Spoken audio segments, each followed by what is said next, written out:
Recording. All right. So, hello everybody. My name is Richard Guerra, and I'm joined by former congressional candidate Yadira Escobar. How are you doing today? I'm doing great. Thank you for the invite. No problem.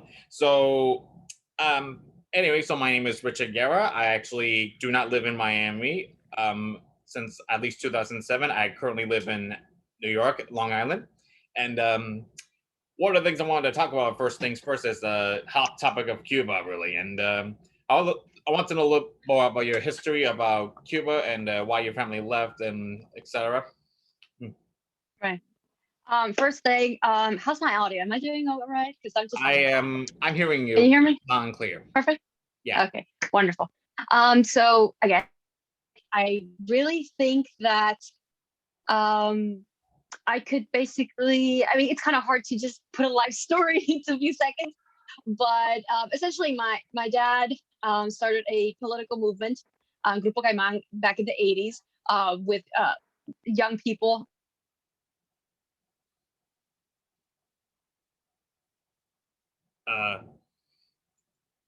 Did I lose you?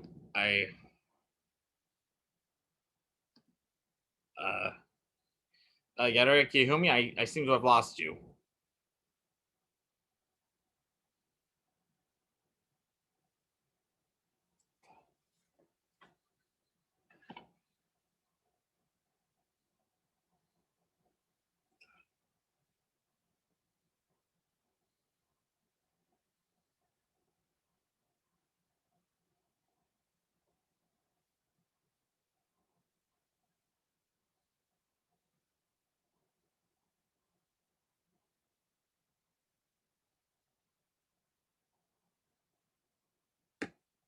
Right. So Gotcha. do you want to start again?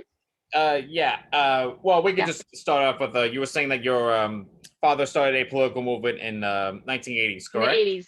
Yeah, in the late 80s. Yeah. What else did you wanted to say earlier? Right. So because my dad was in prison, was a political prisoner, then we came to the United States as political refugees. Early on, when my father arrived, he was approached by someone who worked in Radio TV Marti, which I have for many years denounced as dangerous. The fact that it uses federal tax dollars to help influence U.S. citizens here in South Florida, because it is illegal for them to be buying airspace, local paid programming space on TV and stuff like that. But the fact that he was approached by someone who later revealed himself to be a CIA agent just tells you just right off the bat how complicated the situation is with Cuba, because it's so denaturalized. And right now, what we're seeing, what with the protests and all, is just a bombardment. There's just so much fake news, like the images that have gone viral of passing off Egypt as the Malecón in Havana and stuff like that. And so my personal history has a lot to do with being raised here in South Florida. I mean, I grew up with the memories that we had suffered political persecution in Cuba.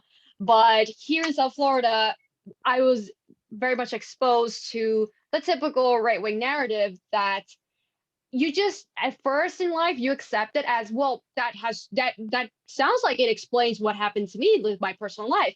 But as you get older, and especially when after 15 years of being an exiled, my dad and I decided to return to Cuba, and I saw the reality with my own eyes, I just started questioning a lot of that narrative and the political narrative that just dictates what you should do and with regards to Cuba. And so at first, my emotional reaction was, in fact, I cried when I went back and visited the island, was, this is a much poorer country than what its enemies make it out to see, because Cuba's always depicted as the great mastermind behind so many governments in South America and all that. And so the way that many exiles here, like politicians or just any figure on the radio, painted, you would think that it's this evil thing. And then when you get to the island, you realize that while there are clear instances of authoritarianism, you notice that it's so much more nuanced it's just so complicated, and there are so many real life people involved that then when my dad and I decided to open up the political group again, we just my advice was reconciliation. Like, we need to separate all of the propaganda from the discourse that we need to have as a country. And it's just been a very long process. And most recently, I did try to run for Congress, and that visit to Cuba basically was used to disqualify me as being someone who just uh, was not free from socialism, which is absurd because, like, I don't identify as a socialist. And yet, just today, I got a notification from Instagram that somebody was saying horrible things about the bones of my grandmother for being me a communist. So you, after all these years, it's been a long process, and you come across so many people. And these recent events that I'm seeing unfold on the island are only reinforcing what I initially thought.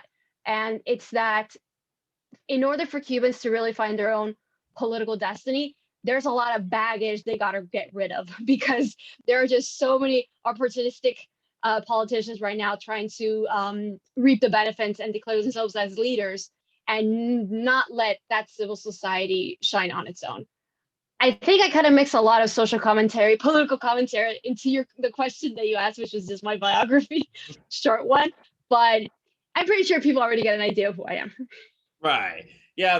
No. It makes a lot of sense to me. Because when I was in high school, actually, I used to be just a independent. Like, I didn't really, care what was going on with me as long as it doesn't affect me personally.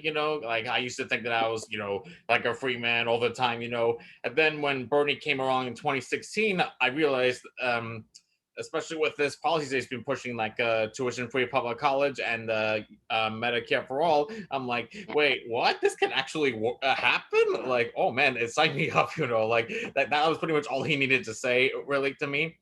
Though, I did see.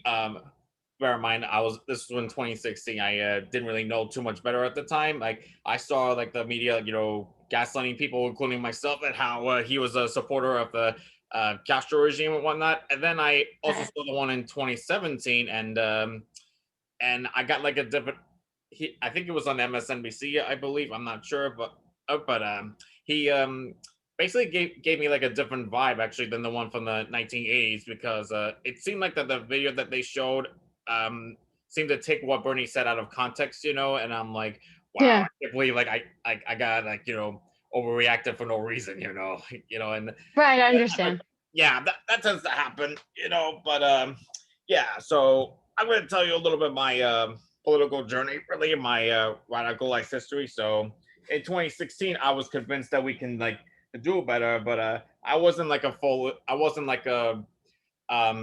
a democratic socialist until, like, just last year after Bernie dropped out, actually, because um I was that type of person that tries to have like a sort of a political balance, if you will, in this country, since Right. we have like um unfettered predatory capitalism in this country, and Trump just basically made it worse. And well, truth be told, the majority of my family members are Republican, and they most of them have voted for Trump, while others, like my dad, Isn't like, that typical? yeah. While others, like my dad, who is a Republican himself, didn't vote in the 2016 election because he didn't know what his polling location was, which is pretty funny to me. And even That's if very he did, ironic. Yes. yeah, even if he did know, he wouldn't vote for Trump, period, even though he's a Republican himself. And as for my mother, um, it's a little bit of a crazy story, actually, because my mother used to be a Democrat, and then she went into independent because apparently the DNC admitted that they rigged their primaries against Bernie, and then she decided to, Yeah. yeah, That and was then heartbreaking.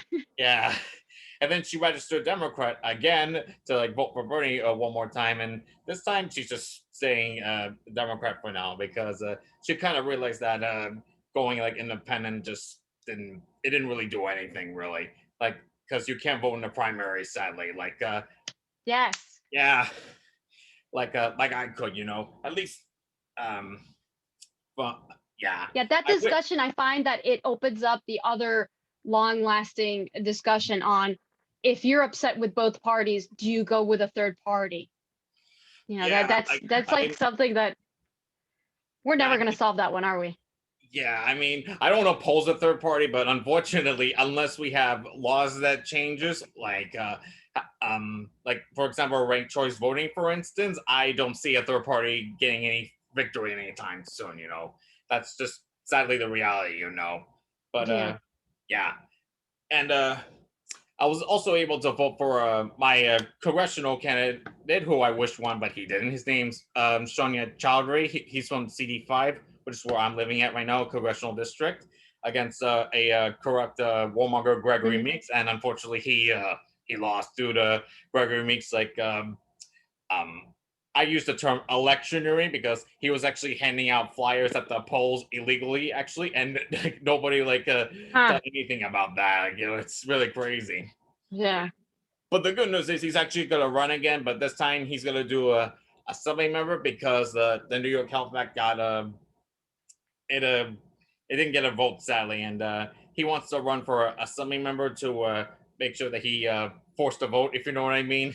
Like there was that movement like from last Yeah. December, you know, and Yeah. yeah, so in 26 yeah, oh, sorry, 2017, I should say, sorry. I saw that Hurricane Maria happened, actually, and our government, especially the Trump administration, freaking butchered the efforts to save Puerto Rico, especially since the a lot of the islands are still out of power, sadly.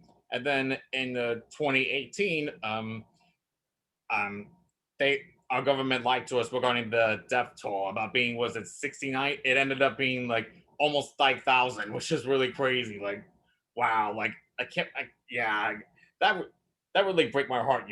Like, yeah, that really for me, it changed the narrative about America being the greatest country on earth, which at the moment it isn't, because what not only are we the only country not to guarantee healthcare to all people, we're also like the number one in student loan debt, medical debt, and our military budget's number one, and it's really crazy.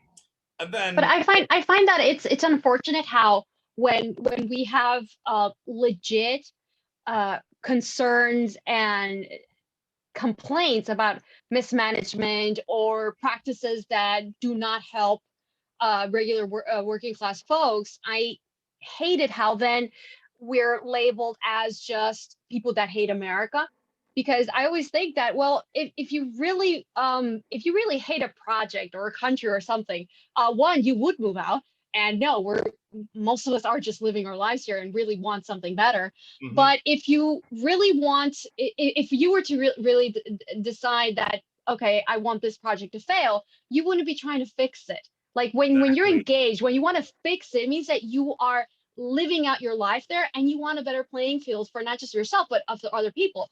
Um, and that's just so crazy. And I believe the practice of trying to write off anybody who has any criticism is actually going against like the general spirit that we were supposed to have in the United States, where we're supposed to have a healthy, robust opposition. We're supposed to have accountability and transparency, and people should be empowered so that they can hold accountable their politicians, right? What is this thing that Marco Rubio wants to swap activists from Black Lives Matters with people in Cuba? Well, those activists, Marco Rubio, are American citizens.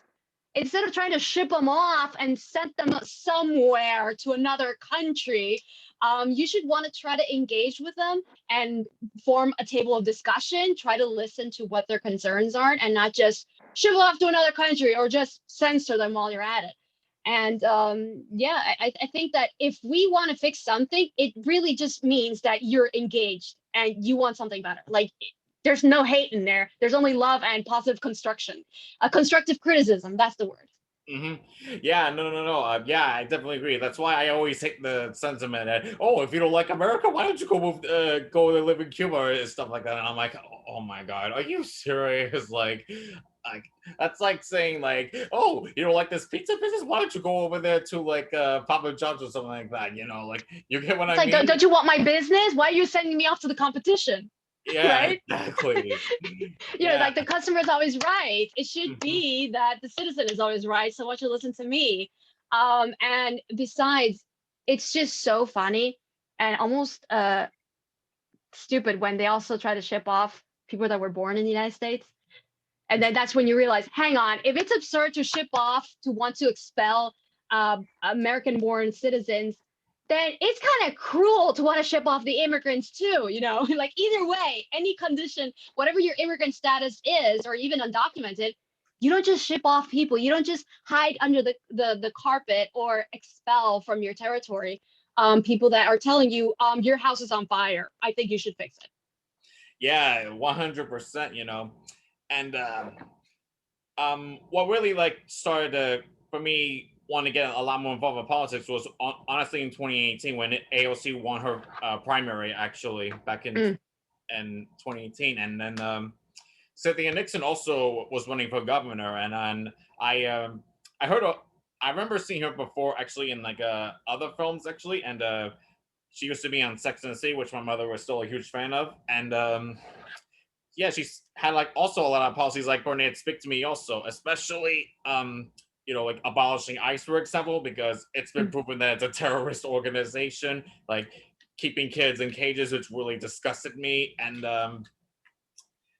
yeah, like I I kind of feel like that we're kind of in like this new civil rights movement, if you know what I mean, especially with Right. Like a immigrants. new chapter in the movement. Yeah, exactly. And unfortunately, like Bernie, she also lost horribly due to some sort of a polling mismanagement. Apparently, I had friends of mine that were Mm, complaining about, especially in Brooklyn, like how they hadn't gotten access to the polls actually, and yeah, they basically pulled like a Bernie 2016 all over again with Cynthia Nixon, sadly. And then in 2020, when Bernie ran again, I first volunteered with the DSA actually, because I saw that they were doing a lot of good work and that AOC was actually a part of that organization. And then in April 2020, I decided to join the organization because I also had a Cuban friend of mine that's also in DSA, and he also told me about how they do a lot of great organizing there, and yeah. how we're like the strongest um, um how do you say it? We're like the strongest advocates. Yeah, advocates for like the policies that we were preaching, like Medicare for all, a Green New Deal, Right. canceling student debt, etc. And Yeah, because a lot of times the problem with certain Democrats is that they try to appeal so much, like the politicians, Democratic politicians, they try to appeal so much and are always constantly trying to win um, undecided or more centrist Republicans that then they constantly sacrifice their strongest fighting spirit. And so it's a little difficult if you try to navigate between the two waters and you try to be okay with your more conservative but your more liberal crowd, then you end up standing for nothing.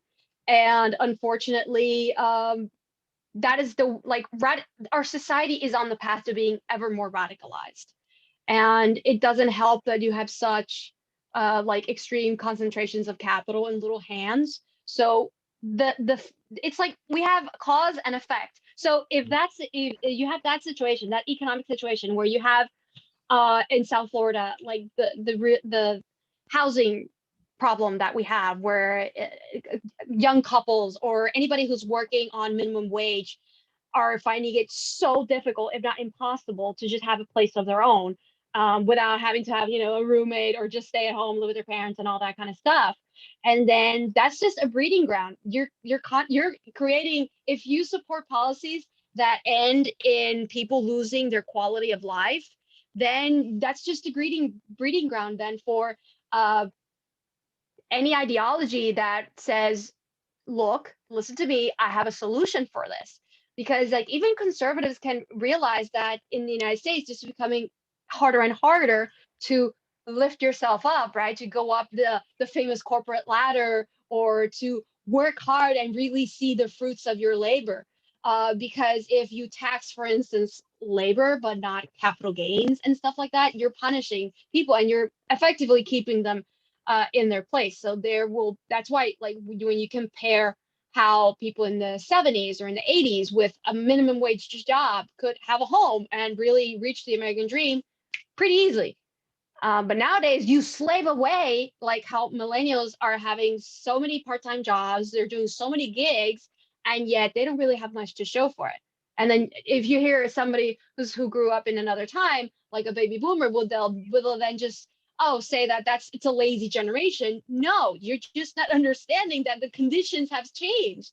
Doesn't matter how virtuous you are in the workforce, if it's just impossible, if it's just too difficult, then because the system right now is rigged to only benefit. I mean, yeah, sure, there will be small examples that aren't that, but most of it is designed to benefit the ultra rich. That's why you have so many new billionaires, and the middle class has just been gutted. You just have a lot of poor people and a few billionaires. But where is the shrinking middle class of America? Yeah. Struggling. Yep, exactly. That's why, like, I get offended when people like, oh, like, I don't want to text a rich because what if I be a billionaire or something? And I'm like, are you kidding me? Like, you, They don't need more affirmative action, okay? yes, They need to pay exactly. their fair share of taxes. Yeah, that's what I'm saying. Like, I don't think we have a freaking fair taxation system where the rich pay less in taxes than like poor working class people do. Like, Yeah. that really makes me angry every time I hear it like that. And especially since some of them are heading out to space. And to be honest, if they want to come back, they need to start paying their fair share of taxes finally. Yeah. Yeah. Yeah, that's why you hear so much criticism. What with Jeff Bezos talking about, thanking his Amazon customers, his Amazon workers. Yeah, what about those Amazon workers?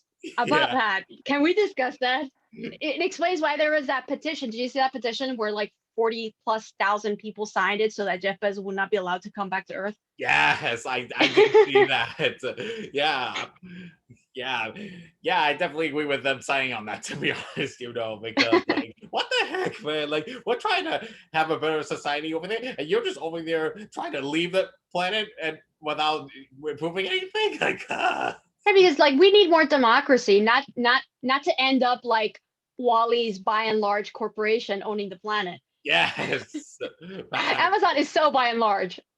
Yeah, it really is. Yeah, yeah, definitely. Yeah, but yeah, yeah. So anyhow, so I've there have been a lot of Cuban protests, actually, not just in Cuba, but also in the U.S. and then Spain and then Canada, I believe, and then etc. And I went to one of them like last Saturday, actually, and Yeah. my response is a little bit um like mixed. Like, I for me, like, I would say like more good than bad because they're trying like police, not police, protest corruption in Cuba, especially Right. like, since how we're still a one party state, and then how there's like still a lot of police brutality, just like over Mm. here. But there was that one woman I saw speaking, and she had like a CIA hat on, and that Oh, already tells me that some people here want military intervention, and I'm not for it, because time and time again they have repeatedly lied to us about how they want to give us some humanitarian democracy, while they ended up giving it someone either worse or just a complete puppet. And that's also yeah. what I do not want from Cuba either. Like, I want things to change, but not in the way that we're gonna have Not like something that. even worse. Yeah, exactly. Not like Not that. like that. Exactly. Yeah, but it really tells you a lot, like as a caricature. Like if you were to just do a cartoon of what's going on, you just have to do an animation of the mayor of Miami, Francis Suarez, Mhm. still insisting, press after conference after press conference after interview, still insisting that he likes the military intervention idea. And I know that these people, like the politicians that say these talking points, I refuse to believe that they don't know better, but they are trying to appeal to their voters. And a lot of their, like this whole establishment political class is trying to, in my opinion, steal the protests. Like, they didn't do the protests. I know they contributed to the scenario that erupted in the protests because they support, politicians like Marco Rubio, Maria Villa Salazar, Mario Diaz-Balart, like all of these politicians. They have for years contributed to create to push America's foreign policy towards Cuba to be really radical, really hostile. And so they did contribute in that manner, but they didn't organize these protests. They're not the leaders. And in my opinion, the protests can only be successful in bringing about some form of positive change if the people on the island do not allow these people to become their representatives. Because it is unfair to take advantage of people that are being sanctioned, that have COVID, that have seen their economy shrink. It's just like people forget that ever since the collapse of the Soviet Union, the special period, Cuba has never really fully recovered. So now with the pandemic, that's just sucker punching the economy till it's just like dead on the ground. And so that's taking advantage of a nation. That's cruel. And if Cubans really, really do want to stay sovereign while fixing their economy, they need to make sure that this momentum isn't given away to people that will just take advantage of them and in the long run are not going to benefit them in any way, because these career politicians just see Cuba as a business. They're not going to move back to the island. They're not going to become Cuban citizens or anything. They're not engaged with the island. They're not going to go next week to start a business over there. They're just appealing to Miami voters, and unfortunately, many of the people in South Florida that for years have been in control of the narrative, the Cuban exile narrative. Many of these people do not have a position that comes from love or positive feelings of any kind. They just want to seek vengeance, and they want to punish the people. Yeah, they hate Fidel, but they also hate traditionally the people of Cuba for supporting Fidel. So that's why they've always supported really harsh sanctions and all that. And this isn't a fight. I know these politicians, like the ones that I mentioned, they really want to make this out, including the Sean Hannitys of the world, of the whole media entertainment world. They really want to picture this as a cute little fight against communism, when it's just so much more complicated than that. Yes, there is anti-communism, but there's also anti-corruption, anti-authoritarianism. And in fact, some of the people protesting are socialist, because that's how complicated this is. But of course, these political leaders in South Florida, they of course they want to proclaim themselves the owners and leaders of this movement. But Yeah. this is not something that we should allow them to take control of, because then it will be a missed opportunity. Yeah, 100%. I mean, yeah, like I support peaceful protests overall, because I feel like that they're like a guide to like how we could change, like not just the USA, but like the entire world, basically, because like we're tired of being unheard, and we're tired of corruption, and we're tired of people not speaking Right. to us and not doing anything for us, basically. Yeah. Yeah, definitely.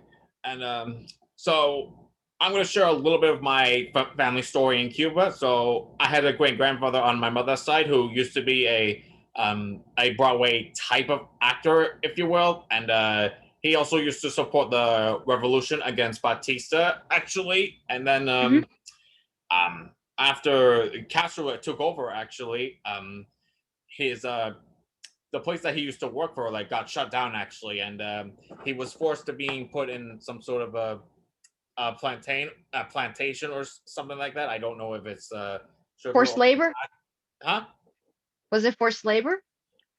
something like that. Yeah, some sort of forced labor. I don't know what it was called, but yeah, my great grandfather was put into forced labor, and then his so he had ended up staying with his family, actually, and then his family unfortunately like kind of rejected him because they consider him a traitor and what's that word? I think it's Kogosano, I believe. Stuff, yeah, stuff Right, like right. that. Sure. And so and then at one time he kept like complaining to the point where somebody like called him up, and then the Cuban police like detained him and put him in jail until my grandmother which being my great grandfather's daughter rescued him through calling one of her representatives to grant asylum over here to America, and he never, neither he or my grandmother came back ever since. And then funny enough, my grandparents on my mother's side met in Puerto Rico, actually, and um, they went to college over there, actually, and I don't remember where, but it was in San Juan. And my grandfather was from Aruba, by the way.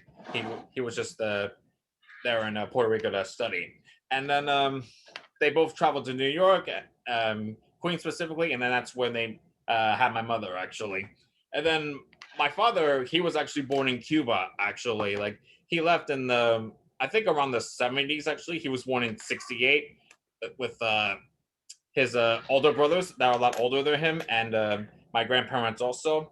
And then they first moved to Spain, and then they went over here to Miami, and then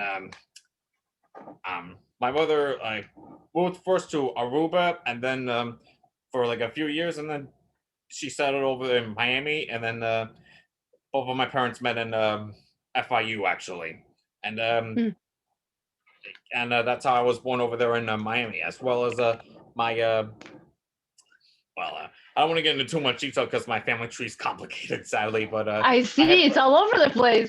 yeah, but yeah, I had like two two older brothers actually, as well as an older sister, and then a year and a half later, I also had a younger brother who um, Eddie, who's just turned 23 this January, and he like me was also from Miami, also, but from like both of our parents actually. He's like my only like full biological brother, if you will, and then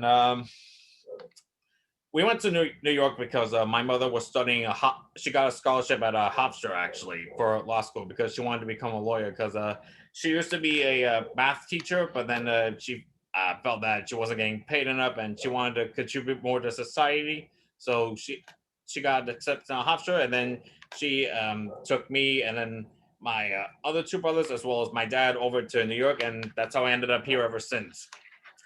And Yeah. And now you're involved in politics. You're a commentator now. um, yeah, part-time commentator at least. I actually work currently at a school. Actually, I'm the STEM specialist. I majored in computer systems technology last semester. I just graduated from college, so good for me. And when I'm just doing like a summer camp for now, actually. Yeah. I need to get something on my resume, and then when I'm done, I might do either web design or game development. But I should know very shortly, though. Like I'm You involved gotta in make up your mind. computer programming, yeah, but no, I will though, definitely. Like I'm already teaching my students how to do web design, actually. So I should know Sign very me up. I'm shortly. currently studying that. Yeah. Yeah, I've been doing a lot of technology, and I sometimes engage in politics. You know, that's pretty funny if you ask me. Yeah, and but me, But actually, I actually think that it might be that cross mix might be a good influx yeah, because you there's so much math and exactness, and there's a science to computer science.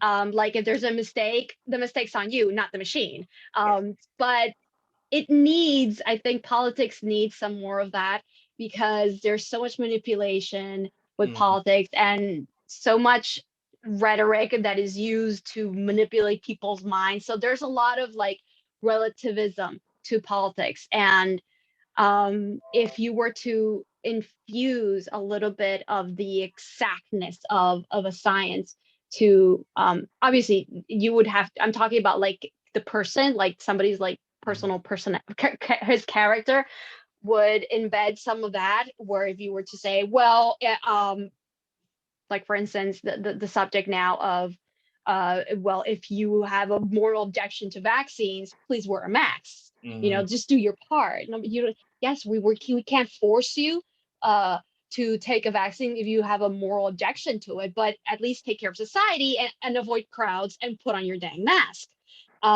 But politics definitely needs to be fixed. And I think it starts by us challenging the establishment media. Like, we need more podcasts, more local newspapers and Mhm. citizen journalists, because they're the ones and that are questioning the big boys doing business in the media.